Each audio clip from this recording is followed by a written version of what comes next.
जय श्री राम। परम प्रेम मेरे भाई बहन, 5 जून 2025 को गंगा दशहरा का पावन पर्व प्राप्त हो रहा है। आप सभी लोगों को बहुत बहुत शुभकामनाएं। इसी दिन माँ गंगा जी का स्वर्ग लोक से पृथ्वी लोक पर आगमन हुआ था। ज्येष्ठ महीने के शुक्ल पक्ष को आया है। दशमी शुक्ल पक्षे तु ज्येष्ठ मासे बुधे हनि अवतीर्णा यथा स्वर्गात ध्वस्तर्थे च शरीद्वरा। यानी कि ज्येष्ठ मास के शुक्ल पक्ष को हस्त नक्षत्र में माँ गंगा जी बुधवार के दिन पृथ्वी लोक पर आई थी। अगर दशमी के दिन हस्त नक्षत्र प्राप्त हो जाए, सोमवार दिन हो जाए तो कहना ही क्या है। इस बार 5 जून को सोमवार दिन तो नहीं प्राप्त हो रहा, गुरुवार दिन है, लेकिन हस्त नक्षत्र प्राप्त हो रहा है, इसलिए इसका महत्व बहुत ही बढ़ गया है। इसका बहुत बड़ा लाभ है मेरे भाई बहन। कायिक, वाचिक और मानसिक 10 प्रकार के पापों को माँ तत्काल हर लेती हैं स्नान मात्र से। जो भी व्यक्ति इस दिन जो है माँ गंगा जी में स्नान करता है, कहीं पर भी करे, उसमें भी अगर पुण्यतम स्थान जो है हरिद्वार, ऋषिकेश और उसके बाद वाराणसी में अवसर मिल जाए, तीर्थराज प्रयाग में मिल जाए तो कहना ही क्या है।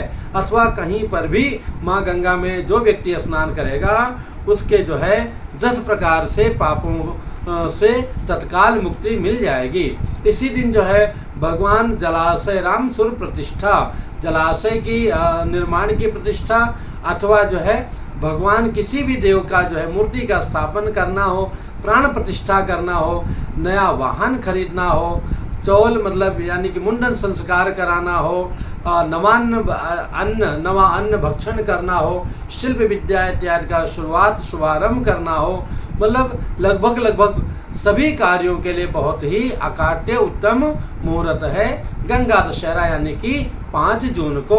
जो 10 प्रकार के पापों से माँ हर लेती हैं, वो 10 प्रकार के पाप क्या क्या हैं कि अदत्ता मनुदानम च, यानी कि जो दूसरे के वस्तु ले लेता है, बिना उसके दिए हुए स्वयं ले लेता है। शास्त्र वर्जित, जहाँ पर हिंसा का निषेध किया गया है शास्त्रों में, उन सारे हिंसाओं को करता है। और जो है पर से गमन करता है, यानी कि शारीरिक रूप से जो 3 प्रकार के पाप हैं। और इसके बाद में जो है कायिक, शारीरिक हो गए। अब जो है वाचिक, जो वाणी के द्वारा पाप होते हैं, कटु बोलना, दूसरे को बुरा लगे ऐसा बोलना, हरदम बुरा ही बोलना, झूठ बोलना, और जो है परोक्ष में किसी भी व्यक्ति का उसके पीठ पीछे निंदा करना, और निष्प्रयोजन बिना मतलब के निरर्थक बात करते रह जाना, जिसको कहते हैं बकवास करना। ये 4 प्रकार के वाचिक पाप हो गए।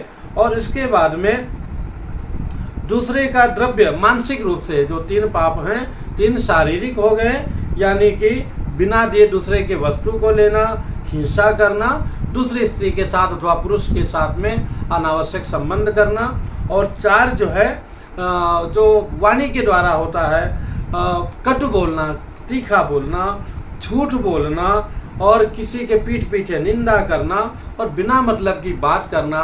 तो समय को व्यर्थ नहीं करना चाहिए भगवान के भजन में, अथवा सत्कर्म में, अथवा जब पूजन पाठ इत्यादि में।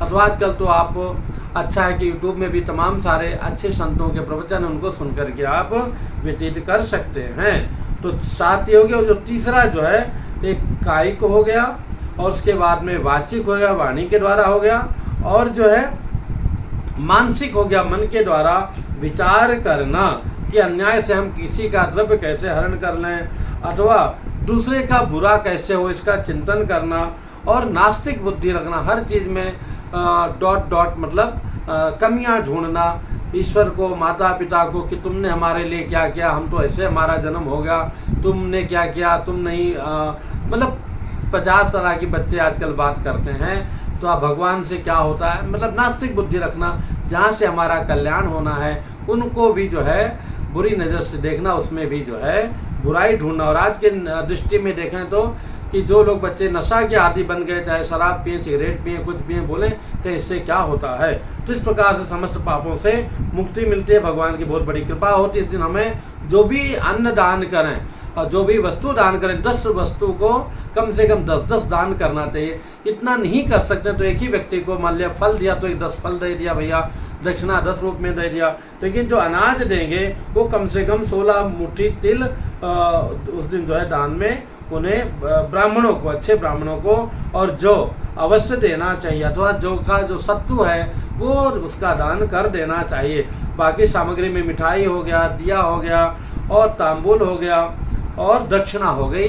ये 10-10 ब्राह्मणों को दें बुला करके तो बहुत उत्तम है, नहीं तो स्वयं जो है एक कोई स्वयं संतुष्ट करके, तृप्त करके, आजकल आम का सीजन है, अमृत इत्यादि पिला करके उनको भेजें।